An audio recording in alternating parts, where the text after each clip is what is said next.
गर्मी में गरीब बहू का मटके का ठंडा ससुराल। जहां भयंकर गर्मी के मौसम में दोनों भाई मनोहर कुंदन मटके बेच रहे थे। मिट्टी के मटके ले जाओ, 100 रुपए जोड़ा, 100 रुपए जोड़ा। लोग कर दिया मटका सबसे मंदा, खरीदो 50 रुपए में बड़ा मटका और पियो बर्फ जितना चिल्ड ठंडा ठंडा पानी। कुंदन के चिल्ला चिल्लाकर आवाज लगाने के बावजूद भी कोई ग्राहक मिट्टी के मटके खरीदने नहीं आता। वहीं उनके सामने से कूलर फ्रिज की दुकान में भीड़ भाड़ लगी थी। पता नहीं आज किसका मुंह देखकर आए थे, पूरे दिन भर के बीच में एक भी मटका नहीं बिका।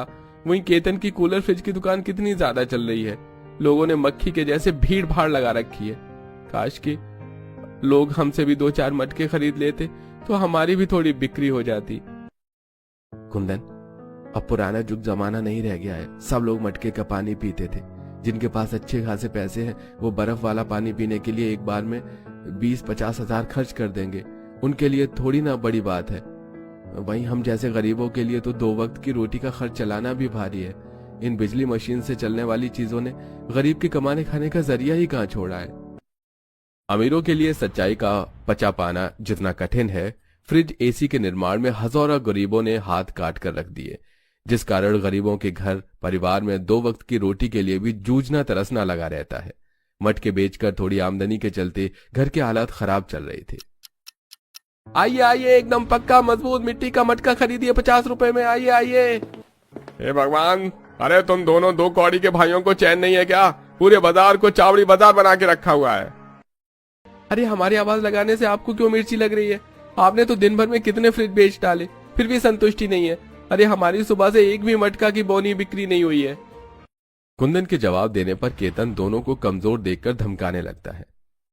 अबे ओ कुंदन, अभी चाहूं तो पुलिस वाले को 500 और 1000 रुपए खिलाकर तुम दोनों का ठेला यहाँ से हटा दूंगा, फिर हाथ मलते रह जाओगे।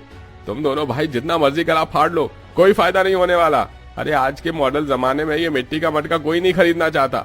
गरीब से गरीब मिडिल क्लास भी किश्तों पर फ्रिज खरीद लेते हैं, इसलिए बिना कहे मेरी दुकान के आगे से फूट लो बेटा। दोनों भाई निराश हताश धधकती धूप गर्मी में घर लौटने लगते हैं, जहां रत्ना सरला कड़ी धूप में मटका बना रही थी। जिठानी जी, आज तो तगड़ी तीखी धूप निकल पड़ी है। ऊपर से आज एक पत्ता भी हिलडुल नहीं रहा कि थोड़ी हवा वया चलती तो थोड़ी शरीर को ठंडक लगती। सच में देवरानी जी, आज तो एकदम दमकल गर्मी है। ऊपर से इस जलते भट्टे में कच्चा मटका पकाने में तन बदन लहकने को हो रहा है। आग बरसती गर्मी से बेहाल परेशान दोनों बहू पसीने पसीने होकर मटका बना रही होती हैं कि तभी आंगन में लगे पेड़ से झमाझम हवा चलने लगती है। कितनी ठंडक भरी हवा चल रही है, अब जाकर जान में जान पड़ी। वैसे जेठानी जी, पसीने पसीने होने के बाद पेड़ पौधों की ठंडी हवा जब शरीर में लगती है तो बर्फ जितना चिल्ड लगता है। वैसे देवरानी जी, भले ही हमारी मकान की छत दीवार कच्ची पुरानी हो गई है, लेकिन ससुराल के आंगन में इस आम के पेड़ के होने से बड़ा सुख है। भले ही इस पर मोजरे नहीं लगती, कैरी नहीं आते, लेकिन गर्मी के मौसम में क्या झमाझम ठंडी ठंडी हवा करता है। वरना ये दंदनाती गर्मी तो क्या दिन क्या रात, खाना पीना सोना सब दूभर करके रखती है। जैसे ही दोनों के पति घर आते हैं, तभी मकान के अंदर से उन तीनों के बाल बच्चे रिंकी, गोलू, खुशबू बाहर आ जाते हैं। पिताजी आ गए, पिताजी आ गए। पिताजी, मेरा बर्फ का गोला कहाँ है? आपने कहा था जब आप बाजार से आएंगे तो मेरा बर्फ का गोला लेकर आएंगे। मुझको ठंडा ठंडा बर्फ का गोला खाना है। लाचार कुंदन अपने बेटे रिंकू की तरफ देखकर कहता है, बेटा, बाजार में बर्फ के गोले वाले अंकल आज आए नहीं थे, कल ला दूंगा पक्का। झूठ झूठ झूठ पापा, आप झूठ बोलते हो। आपके मिट्टी के मटके नहीं बिके, इसलिए आप मेरा गोला खरीद कर आज भी नहीं ला पाए। कट्टी कट्टी कट्टी, आप बिल्कुल अच्छे पापा नहीं हो। आप गंदे और गरीब पापा हो। आप हमारे लिए कुछ नहीं करते। गुस्से गुस्से में रिंकू अपने पिता कुंदन को कोसने लगता है। तभी सरला डांट कर कहती है, रिंकू, ये क्या तरीका है अपने पापा से बात करने का? थप्पड़ लगाऊंगी। एक घर का खाना खाया नहीं जाता, जब देखो खाली बाहर का चीज खाना है, वो भी मीठा बर्फ का गोला। खा खा कर पूरे शरीर पर ऐसे फोड़ी फुंसी और दाने निकल रखे हैं। मैं जा रहा हूँ घर के अंदर, दादी को जाकर बताऊंगा कि माँ ने डांटा मुझे। क्या बात है, आप दोनों भाई इतनी परेशान क्यों दिख रहे हैं? मटके नहीं बिके? नहीं रत्ना, आज तो साफ दुकानदारी नहीं निकली। दिन भर गर्मी में खड़े खड़े हालत खराब हो गई, लेकिन एक फूटी कौड़ी की कमाई नहीं हुई। बड़ी जोर की भूख लगी है, तुम खाना निकाल दो। दोनों बहुएं जैसे ही मकान के अंदर जाती हैं तो भयंकर गर्मी से भभका मचा पड़ा था। बूढ़े देव की हरिहर मिट्टी की दीवार से सट कर बैठे थे। नंद नीतू दोनों को हाथ पंखा कर रही थी। अरे नीतू, ये क्या मरा मरा सा पंखा हाँक रही है? हाथ में जान नहीं है क्या? रोटी नहीं खाती? जरा जोर से हवा कर ताकि पसीना सूखे। माँ 2 घंटे से मैं हाथ का पंखा कर रही हूँ, अब हाथ दुख गया है।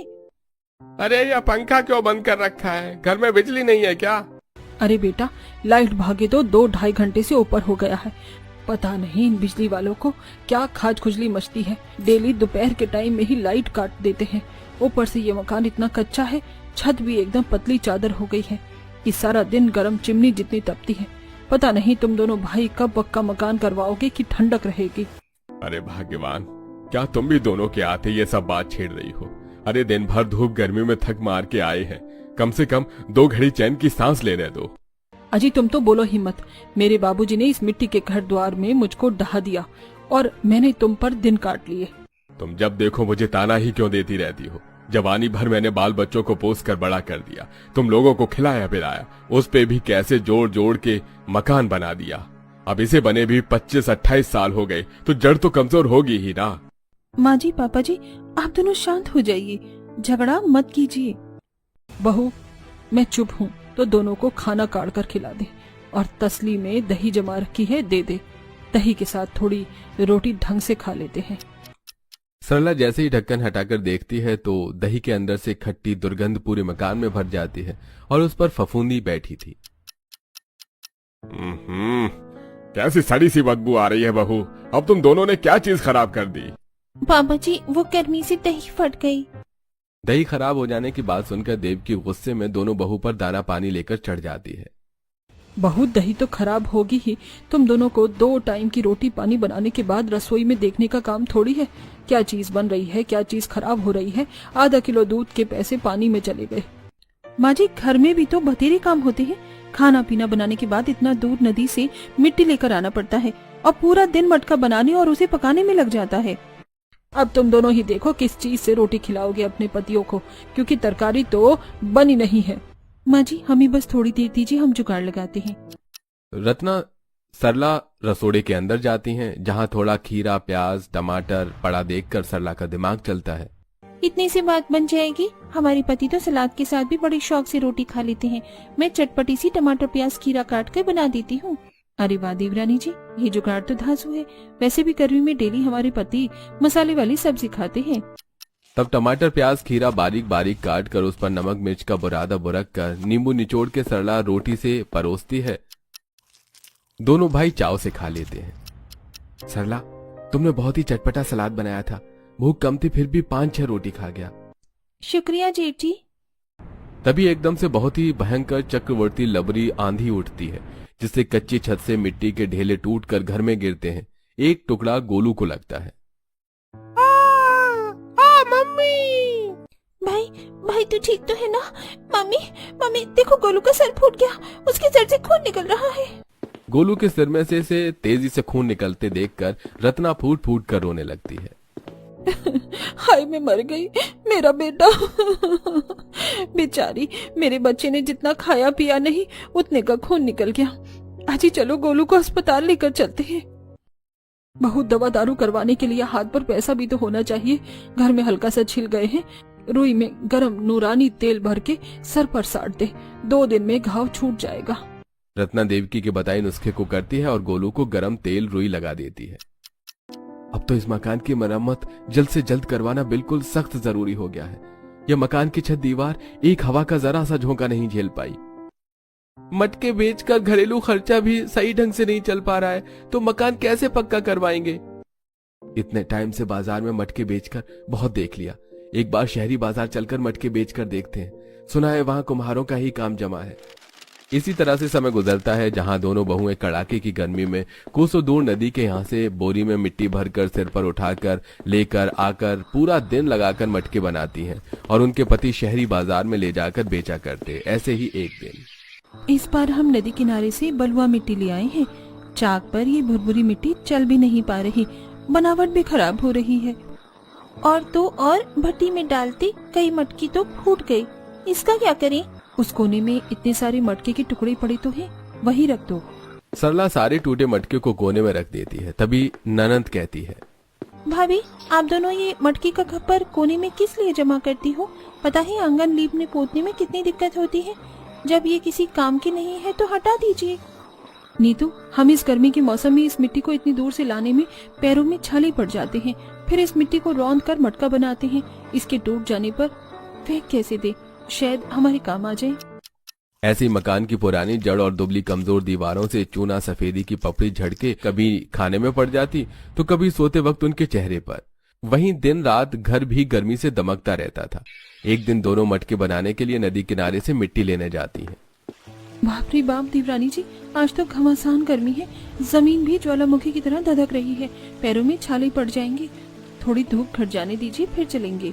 चलिए थोड़ी देर जंगल में ही चल लेते हैं, पेड़ पौधों की ठंडक भरी हवा खाएंगे। धूप और गर्मी से परेशान होकर घने जंगल के अंदर वो जाती हैं, जहाँ पेड़ पौधे से बर्फ जितनी ठंडी हवा बयार चल रही थी। दुलारी अपने छप्पर के मकान में बैठी थी, जहाँ काफी ज्यादा ठंडकपन था।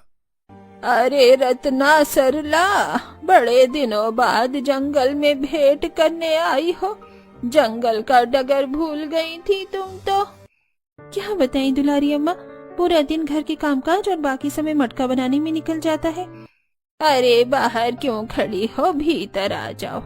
मुझे गरीब की कुटिया में सुख सुविधा कम है, लेकिन सुकून और ठंडक है। दोनों दुलारी के छप्पर वाली झोपड़ी में आती हैं, तो बर्फ जितना ठंडकपन था। कच्ची जमीन मिट्टी से लिपी हुई थी। अरे वो अम्मा, तुम्हारी झोपड़ी तो बगैर एसी कूलर पंखा के बर्फ जितनी ठंडक कर रही है। इंसान को बगैर खाए भी सुकून की नींद पड़ जाए।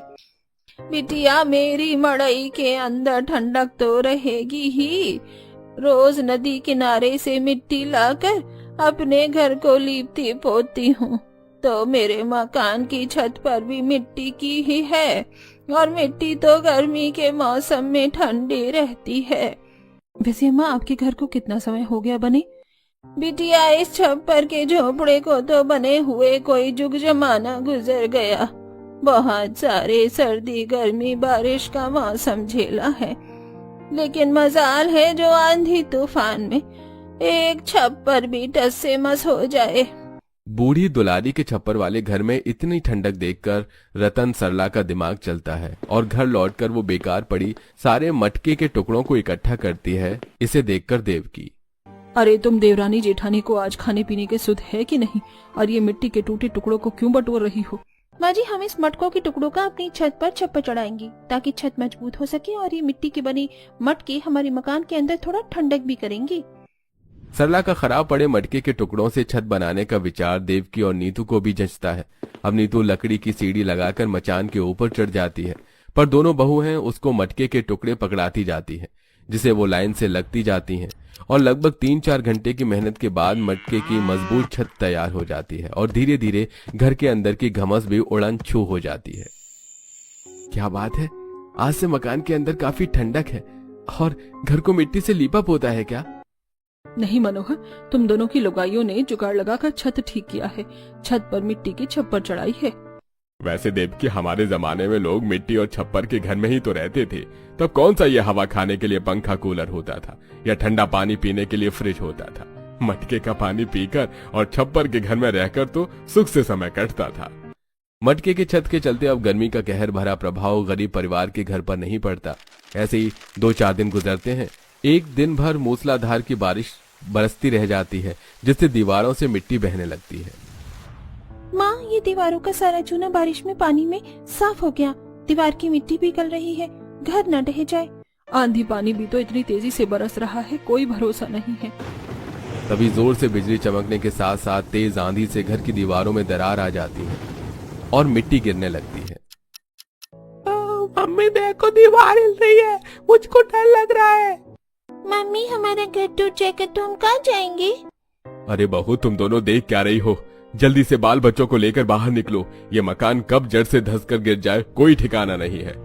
पूरा गरीब ससुराल जैसे मकान खाली करके बाहर निकलता है तो दीवारें गिर जाती हैं और देव की छाती पीट लेती है। तू बड़ा कठोर है ऊपर वाले, गरीबों को केवल दुख ही देता है। क्या मिला तुझे हम जैसे गरीब परिवार वालों से छत छीन कर? माँ जी चुप हो जाइए, हम सब सही सलामत हैं, घर तो फिर बना लेंगे। इतनी महंगाई के दौर में कहां से मकान बनवा लेंगे? रत्ना, पक्का मकान बनाना पान पर चूना लगाने जितना आसान नहीं है। अरे ईंट, सीमेंट, बालू, रेत और मिस्त्री लगेंगे। अब रोड पर रहने का दिन आ गया है।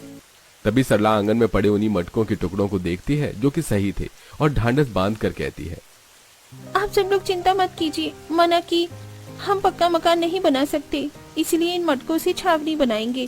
पहले हम छत और मकान की नींव मिट्टी से डालेंगे और फिर मटके लगाएंगे। तब गर्मी हो चाहे मॉनसून, हमारा घर स्थिर रहेगा और ठंडा भी। पूरा गरीब ससुराल मिट्टी के मटके का घर बनाने के ख्याल से सहमत होता है। कुछ ही देर में बारिश छूट जाती है और दोबारा से कड़ी धूप निकल जाती है और घमस भरा माहौल हो जाता है, जहां दोनों के पति जंगल से लकड़ी काट कर लाते हैं। सास नंद जंगल से मिट्टी इकट्ठा करके लाती है और दोनों बहू गहरी नींव खोद के घर बनाती है और पूरी नींव मिट्टी से तैयार होने के बाद वो गीली मिट्टी के सतह पर मटके चिपकाती है। इससे पहले कि छत दीवार की मिट्टी सूख जाए, हमें इन पर मटकों को अच्छे से गाड़ कर चिपकाना होगा, ताकि मिट्टी सूखने के 8 में ये पक्के हो जाएंगे। अब कुछ लोग दीवारों पर मटकों के टुकड़ों को लगाते हैं और कुछ लोग सीढ़ी के सहारे छत पर छप्पर लगा देते हैं, जिसे अब पूरी तरह उनका घर मटकों के बनावट में झिलमिलाने लगता है। लगभग 2 दिनों तक पूरी परिवार तिरपाल में रहता है और मटकों का घर पूरी तरह सूखने के बाद जब अंदर जाते हैं तो उन्हें काफी ठंडक महसूस होती है। तीनों बच्चे खुश होकर, अरे वाह मम्मी पापा, हमारा ये मटकों वाला घर तो एकदम मस्त बर्फ के जितना चिल्ड है। मैं तो बड़े मजे से सोऊंगा। ऐसा लग रहा है हमारे मकान के अंदर एसी लगी हो, अब हमको गर्मी से खुजली खुजली भी नहीं होगी। सचमुच बहुओं, तुम दोनों का यह मटकों से मकान बनाने का विचार बहुत उत्तम था। बस अब कुछ बनाकर खिला दो, 2 दिन से मैदे का पाव खाकर पेट नहीं भरा है। खाना बनाने की बात सुनकर दोनों बहुएं दुविधा में पड़ जाती हैं, क्योंकि सब कुछ बारिश में उजड़ जाने के चलते न तो उनके पास चूल्हा उपलब्ध था और न ही खाना बनाने के लिए बर्तन थे। रतन जी, बिना कढ़ाई पतीले बर्तन के हम खाना पीना किस में बनाएंगे? भाभी, जब आप लोगों ने मटकों से जुगाड़ लगाकर ये पक्का मकान खड़ा कर दिया तो बर्तन और चूल्हा बनाना कौन सी बड़ी बात है। मिट्टी के बर्तन बना लीजिए। ये चीज हमने पहले क्यों नहीं सोची? वैसे भी गर्मी के मौसम में मिट्टी के बर्तनों में खाना काफी देर तक टिकेगा, खराब भी नहीं होगा, स्वाद में सौंधापन होता है। दोनों बहुएं दोबारा से दमकती गर्मी में नदी किनारे से काफी सारी मिट्टी खोद कर लाती हैं और जहां रत्ना मिट्टी से 2 मुंह वाला चूल्हा बनाती है तो वहीं सरला मिट्टी के हांडी, बर्तन, मटका और मसालेदानी भी बनती है और उन्हें आग में पक्का करती है। जिठानी जी, ये देखिए, मैंने मिट्टी से कढ़ाई, भगोना, तसला, थाली, प्लेट और मसाले रखने के लिए मसालेदानी भी बनाए हैं और दही जमाने के लिए हांडी भी बनाए हैं, ताकि गर्मी के मौसम में हम ठंडी ठंडी दही जमा कर खा सकें। क्या बात है देवरानी, तुम तो पक्की कुम्हारिन हो। इतने प्यारे प्यारे मिट्टी के बर्तन बनाए हैं तुमने। वैसे मैंने तो चूल्हा डाल दिया है, थोड़ी देर में सूख जाएगा तो खाना पीना कर लेंगे। तब तक हम राशन ले आते हैं। दोनों भाई राशन लाकर दे देते हैं और बहुएं अपने मटके वाले ठंडक भरी रसोई में सबको मिट्टी के बर्तनों में खाना पकाकर और परोस कर खिलाती हैं। वाह बहू, इस मिट्टी वाली कढ़ाई की सब्जी में तो एकदम गांव देहात जैसा तीखा, चटपटा, दमदार सब्जी बना है। खाने का मजा आ गया। उस दिन पूरा परिवार सुकून से खा पी कर मटके वाले ठंडक भरे ससुराल में चैन की नींद सोता है। वहीं अपने घर के साथ सजावट के लिए मटकों के आकार के ही गुलदस्ते बनाती हैं और उसे अपने घर को सजाती हैं। यहाँ तक कि वो उनसे गमले वगैरह भी बनाकर छोटा सा बगीचा भी बनाती हैं। वहीं उनके पति अब मटके के साथ साथ मिट्टी के गुलदस्ते और पौधे लगाने के लिए गमले वगैरह भी बनाकर बेचने लगते हैं, जिससे उनकी बिक्री में इजाफा आता है और अब वो अपने परिवार का खर्चा कुशलता से चलाने लगते हैं और इस तरह गरीब बहुएं अपने ठंडक भरे मटके ससुराल में खुशी से रहने लगती हैं।